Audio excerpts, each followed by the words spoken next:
I think unless you have been living on the dark side of the moon, you would have noticed that the world is in a more than usual state of uncertainty, more than usual state of flux. And that's true. Right? The two drivers of this, I think, are obviously the war in Ukraine and US-China strategic competition. But I want to make one general point. Competition between major powers, a contested international order, is the natural state of affairs. We forgot this harsh reality during a rather abnormal period of world history between, say, 1989, when the Berlin Wall came down, and perhaps 2008, when the global financial crisis broke out. And that's a rather short historical period, but it was long enough for instincts that we had honed during earlier periods of geopolitical competition, when geopolitical competition was the norm, right? We allowed them to atrophy.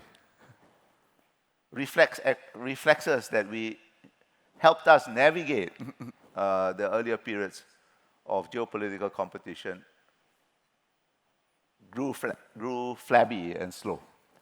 I think we'll have to relearn those things we forgot, whether you are a corporate or whether you're a government, because that abnormal period when geopolitical competition seemed to have faded away is over, and I don't think will be recreated. I think, as I said earlier, US competition among major powers is normal. And we are now back to normalcy, and this is a long-term structural feature of international relations. If you think, any of you think that there will be some magic solution, no, I don't think there is. You can try to stabilize the competition, and sometimes it will be at a high intensity, sometimes at a lower intensity, but that is the new reality. It is therefore very, very important that we understand the nature of the competition precisely, and I don't think we have.